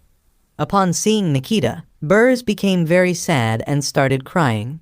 He was so angry that he grabbed Elder Elrond by the neck and shouted, "Bastard, you've been after us for more than 10 years. You forced Nikita to come back just to make her a sacrifice? You selfish devil, give Nikita back to me." However, Elder Elrond remained calm. He told Vertin and Avari to get ready. They also responded they knew what to do. Vertin and Avari approached the sacred tree and started holding it. As they held the sacred tree, their bodies began merging with it. As the sacred tree completely absorbed them, a tiny part of the sacred tree turned green, and that's how Vertin and Avari also became part of the sacred tree. Upon seeing this horrible scene, Elif was scared. Her whole body trembled in fear. Elder Elrond told Burrs, "Do you understand now? We are not selfish at all. Becoming the nourishment of the sacred tree and dedicating one's life to the tribe is a supreme honor for us elves, and Nikita must have thought so." Burrs was furious. He punched the ground and exclaimed, "This is unreasonable." Seeing her dad distraught, Elif tried to comfort him. Elder Elrond explained to them that a single young leaf can extend the light of the sacred tree for 1 more year. "Of course, I understand that it is difficult for you as a foreigner to understand the elves. But today, your arrival has also changed my mind," he told Burrs, adding that Nikita might be able to be resurrected. Surprised, Burrs asked, "Are you serious? Can Nikita be resurrected?" Elder Elrond replied, "Yes, if you are willing." He then pointed toward Elif and said, "If you pay a little price, you can save Nikita." Upon hearing this, Burrs told Elder Elrond, "No way. If you try to target Elif, Don't blame me for being rude." But Elder Elrond clarified, "You misunderstood. What I want is not Elif, but the card on her waist." Realizing he was talking about the legendary hero's cards, Elif told her dad, "This card was given to me by the legendary hero, Leping, as a gift." Elder Elrond explained that he felt a powerful divine magic in that deck of cards. If you offer it to the sacred tree, it may be able to completely revive the sacred tree. You know, everything in elves comes from the sacred tree. If the sacred tree absorbs enough magic power at once, it may be able to replace the lives that have been sacrificed.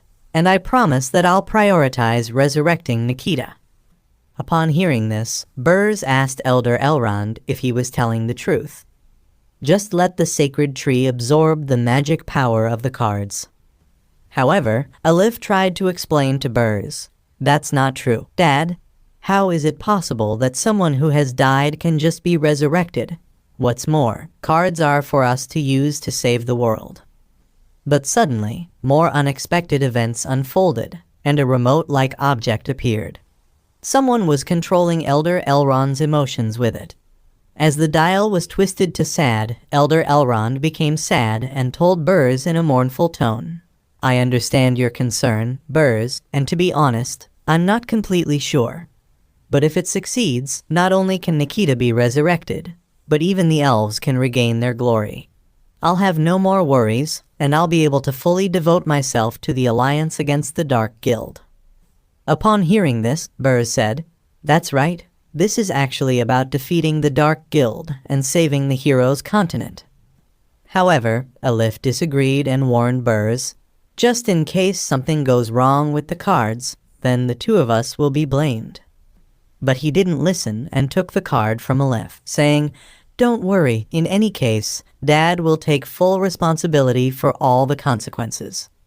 He told Elder Elrond that Elif and he each kept half of the noble phantasm cards, and now they're all here. He asked him, "What's next?" Elder Elrond asked Burs to leave the cards in his hands. "After I cast the elf's special spell and let the sacred tree absorb the magic power, Nikita can be resurrected." However, Elif was still worried and questioned Burs, "Have you really thought this through?" Upon hearing this, Burs replied that he would give anything to rescue her mother. As Elder Elrond received the legendary hero's cards, he smiled and said, "Burs, you are indeed my good son-in-law."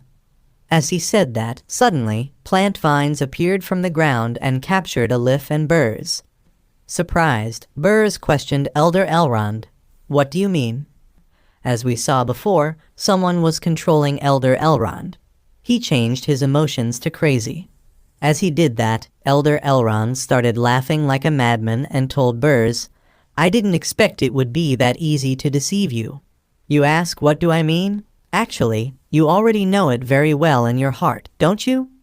He showed the dark gear to Burs and told him, "The elves have long been on the side of the Dark Guild." Upon seeing this, both Elif and Burs were shocked. Elder Elrond told Burs that he was no longer himself, as he was now controlled by dark gear. Suddenly, a plant monster grew out from the ground and slowly opened its mouth. A joker emerged from his mouth. He was the one controlling Elder Elrond. He told Burs, "These elven patriarchs were turned into meat puppets by me 10 years ago. In order to achieve immortality, all their internal organs were replaced with dark gears. As long as I don't interfere, they can still act according to their original sense of autonomy. But if I interfere, they must obey my orders." Elder Elrond knelt down in front of the Joker and handed him the legendary hero's cards, effectively making him the head of the elf tribe.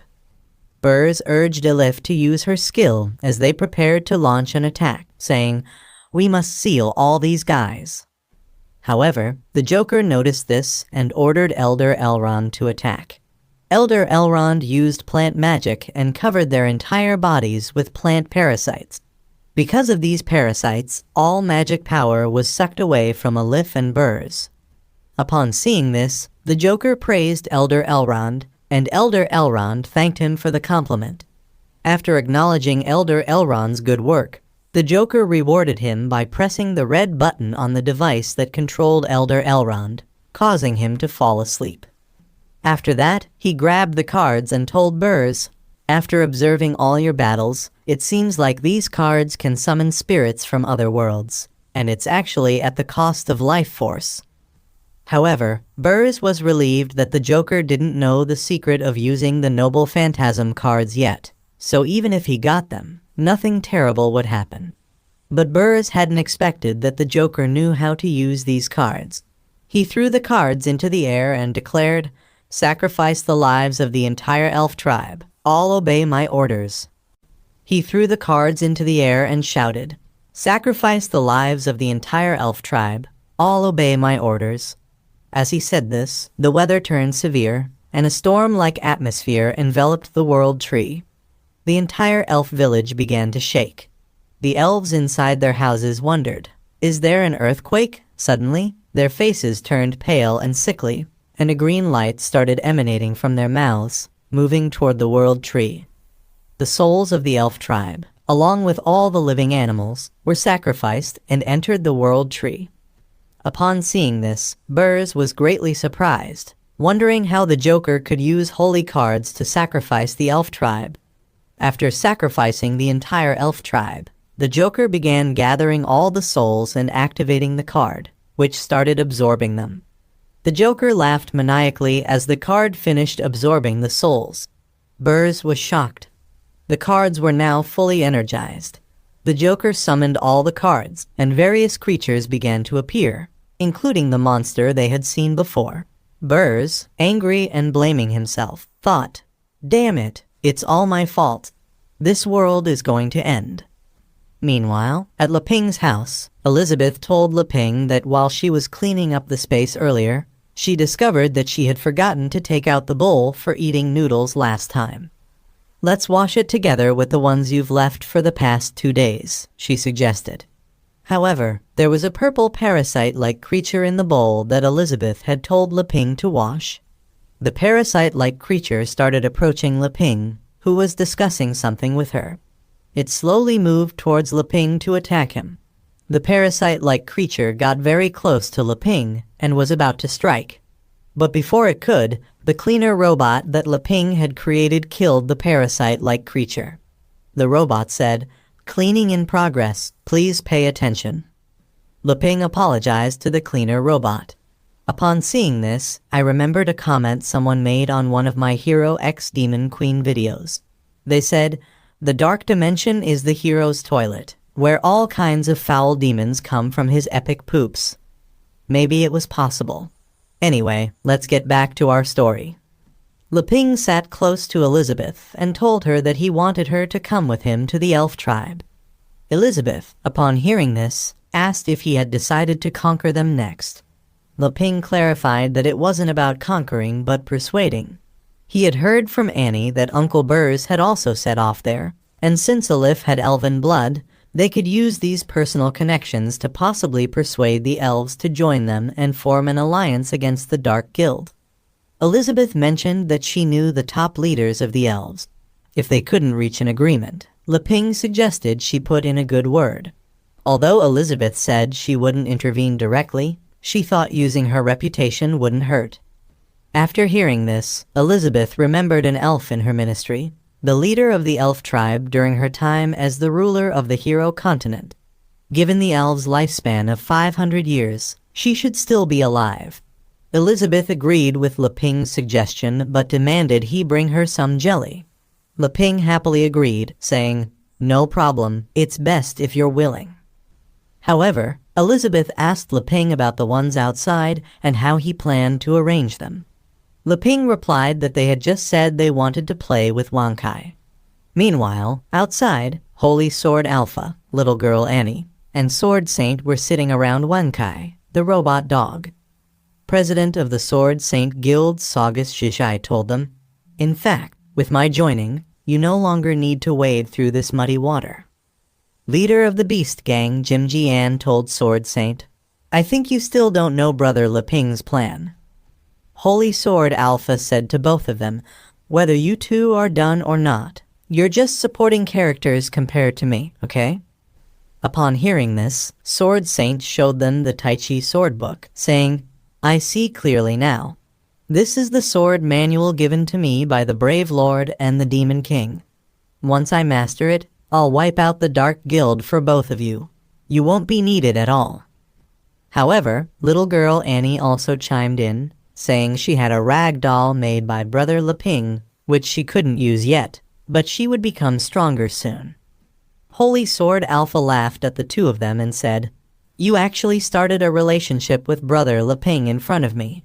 Let's not talk about the close contact chopping firewood I've had with Brother Leping for the past 500 years. Isn't what Brother Leping sent out just discarded garbage? What do you have to show off? Brother Leping has only one younger brother, and that is me, Alpha, the destined sword of the brave. You all should get out of here. Upon hearing this, little girl Annie was surprised and said, If what you say is true, then no one can compare with you. After all, Brother Leping's exclusive weapon. But Sword Saint disagreed and told Annie, Don't listen to him. How can the sword and weapon spirit of the brave be invaded by resentment so easily? Moreover, I've seen a lot of weapons. In him, I don't see anything like the forging style of a brave man like Senior Wang Kai. Holy Sword Alpha smiled and said, You have some ability, but I was indeed not forged by Brother Leping himself before. I fell into confusion and self-doubt, which led to the invasion of resentment. However, Brother Leping reforged me to resurrect me. So, I have now become a regular and officially a super magic weapon produced by the brave true Holy Sword Alpha. Upon hearing this, little girl Annie asked, Wang Kai, is what he said true? Wang Kai replied, I don't know if this should count, because when Holy Sword Alpha split into two, Leping was really worried. He tried to fix Holy Sword Alpha with his hammer, but the situation got worse. So, to repair Holy Sword Alpha, he used Super Glue 502 that he got from the system. With the help of the glue, he managed to fix Holy Sword Alpha. Wang Kai told them, The master used a very powerful invention to resurrect him. I even dug out the leftovers from the trash can and put them in my pocket. Holy Sword Alpha showed them the fixed mark, saying, This is Brother Leping's forging trace. Sword Saint angrily replied, It's useless to talk more. Since only one person can handle things for the Brave Lord and the Demon King, let's let our strength speak for itself. Thanks to the dual opportunities from the Brave Lord and the Demon King, I have already broken through to the Demon King level, so this position must be mine. Little girl Annie agreed with Sword Saint, saying, Although my strength is far inferior to Master Sword Saint, I will try my best to fight and fulfill the responsibilities given to me by Brother Leping. I have to use the power of Raphael, my only weapon at the moment, to defeat her. Holy Sword Alpha got angry and said, What do you mean when you two locked eyes with each other privately? Are you taking my true Holy Sword Alpha seriously? Damn it. Upon hearing this, both Annie and Sword Saint got angry and prepared to fight Holy Sword Alpha. However, Wang Kai intervened. He stopped them and said, Listen to me. Holy Sword Alpha quickly stood in front of Wang Kai, asking for instructions. Wang Kai told them, I'm not informing you of this meeting to determine who is better or worse. Annie questioned, Wang Kai, didn't you say that having so many people would disturb Brother Leping's life? Sword Saint agreed, saying, Doesn't this mean that we can only keep one? Wang Kai responded, Don't disturb the Master's life is indeed the reason I secretly summoned you to this meeting, but I just want to emphasize my identity to you. For example, I am my owner's accompanying pet, so I can never do anything beyond my duty in front of my owner. But outside, where the Master doesn't go often, I can command the monsters in the entire Warcraft plains and have them isolate all intruders who might harass the Master. However, since the fierce woman arrived, the Master has been avoiding going out. I can't go to those places myself. By the way, the Master hasn't touched me for a long time. Surprised, Sword Saint asked, Wang Kai, what should our identities be? Please clarify. Wang Kai said, "Well, I'm going too far. What I mean is that if the master wants to experience life, he will inevitably meet all kinds of people outside, which can disrupt his desire to live peacefully. If you are selected, then serve the master outside for me. Act with the concept of a quiet life as the premise. Clear all obstacles for the master so that he can enjoy his life without worries. From now on, your identity is cleaners. When the master wants to walk outside, ensure there are no obstacles and provide a smooth path. As for the benefits of serving the master, you all understand them deeply, so I don't need to elaborate. However, remember that you can take what the master gives you, but you cannot take what the master has not given. Don't overstep your bounds, understand? Only I have the right to dig through the trash to make money." Everyone agreed and nodded their heads. Suddenly, the door of Leping's house opened. Wang Kai told everyone, "The master has come out. Everyone, get in your places." Leping opened the door and asked, "What are you all doing?" They all responded cheerfully, "Just talking." Little girl Annie asked Leping, "Are you going to the elf tribe?" Leping said, "Yes, but before that, I need to go to the workshop to get some tools. Then we can set off." As Leping left to get tools from the workshop, Elizabeth approached them and thought, "The town of Bost in the east is represented by Jim Jiani, and the Juggernaut Guild in the west is represented by Saugus Zhizhai. They have all been taken under Leping's wing. So, after taking down the elf tribe in the south, this time, the next step is the kingdom of Aristotle in the north. He is establishing his own forces bit by bit, forming the 4 heavenly kings of the east, south, west, and north who are loyal to him. Ha! The classic technique of controlling people and ruling. The first time she went out to meet the descendants of Jim Jai, and then, 500 years ago in the outside world, she arranged her weapon spirit in advance to wait for the right opportunity. Today, she guided the president of the Sword Saint Guild into the game. The same goes for the father and daughter who are related to the elf tribe. When she thought about it, all the clues connected. How could there be so many coincidences? In fact, everything was planned in advance by you, Leping. Although you hide it well, I can see through you at a glance. He always pretends to be ignorant, but in reality, he is very shrewd and has already made a complete plan for his own domination of the world. So, is it possible that even this king is part of your plan? She thought. The 3 of them were really nervous seeing Elizabeth in front of them, thinking, "What does this woman mean by staring at us? I can't see through the Demon King's thoughts at all." Annie wondered, "Does Sister Elizabeth think I'm not qualified enough? What should I do?" They were so scared that they looked to Wang Kai for help. Wang Kai stepped forward and told them not to worry. "I will do it." He approached Elizabeth and started preparing something from his storage, thinking, in order to deal with you, a moody and fierce woman, I will use my latest research. The 3 of them started cheering for Wang Kai, saying, "The battle between strong opponents is a rare learning opportunity. You can do it." Suddenly, Wang Kai took out a tease stick from his back and started rolling on the ground, behaving like a cute puppy, thinking, as the saying goes, don't hit the smiling dog. However, he was wrong. Elizabeth didn't care about such things. She kicked Wang Kai so hard that he collided with the wall. Elizabeth told them, "I was getting more and more angry as I thought about it. But this stupid dog came out and went crazy. Do you want to make fun of it too?" Everyone fell silent, not knowing what to do. Elizabeth told them, "Since you are all part of Leping's plan, I will not say anything more according to the agreement. But I give you a final reminder, stay with us and be prepared to throw away your life at any time. Although you have all experienced it yourselves, you may not be so lucky next time.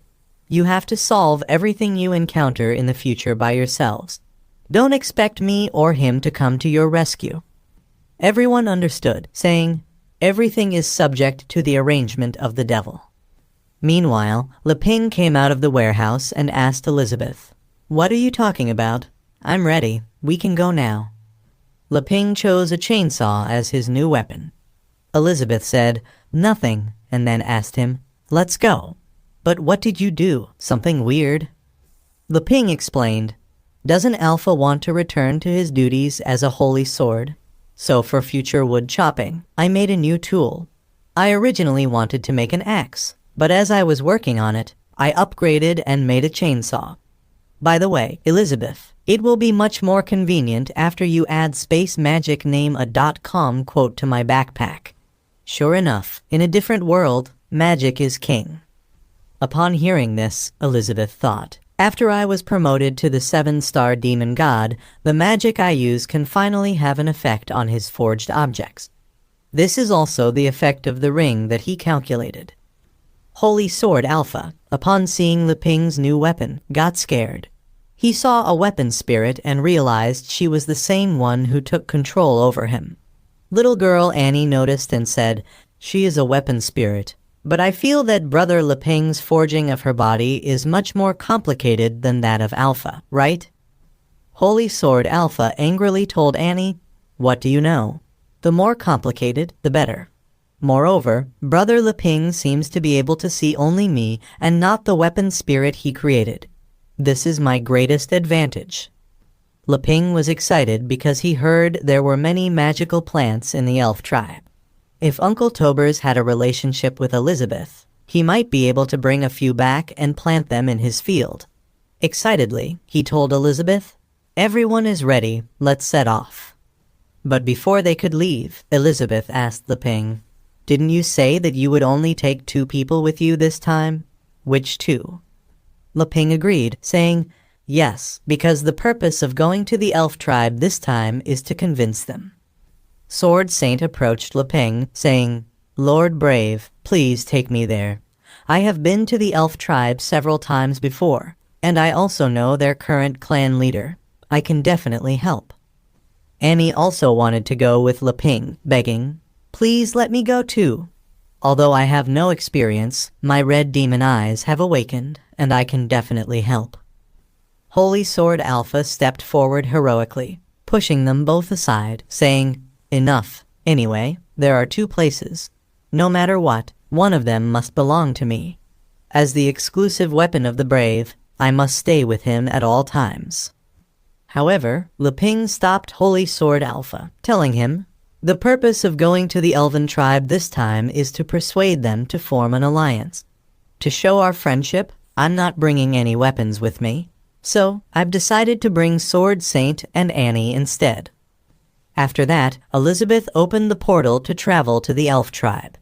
Leping told Alpha, just stay here and wait for our return.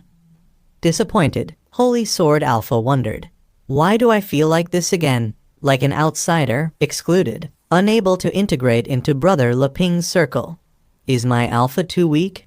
No, hasn't Brother Leping already reforged me? Why?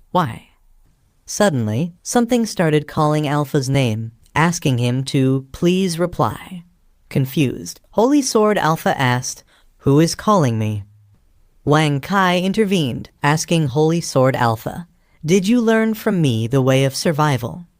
Seeing Wang Kai, Holy Sword Alpha realized, I understand. Brother Leping left the most precious opportunity for me. Yes, how can going out for adventure compare to studying in depth with Senior Wang Kai here? After all, this is our base camp. Wang Kai asked Holy Sword Alpha to go on patrol with him, and Holy Sword Alpha agreed. Suddenly, a notification popped up again saying, connection lost. Call failed. On the other hand, Leping and the others successfully reached the elf tribe. Excited, Leping asked, Elizabeth, look, that tree is enormous, right?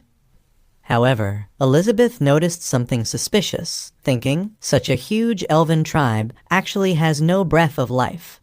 Leping, unaware of what was going on, asked Elizabeth, how do you think this huge tree grows? Let's go in and have a look. But before going in, Elizabeth decided to change her and Sword Saint's clothes first. When Elizabeth suddenly removed Sword Saint's clothes, she got really embarrassed. Upon hearing this, Leping wondered what she meant. As he turned his head, it was already too late. Sword Saint had already changed clothes. Leping was just 1 second too late to see something he referred to as beautiful big juicy melons. Elizabeth told Leping, "The king wants to change into a suit suitable for traveling. As for others, they are strictly prohibited from wearing clothes made by him. Otherwise, everything will be meaningless." Surprised, Leping thought, "Strange setting, but you are the devil and you have the final say.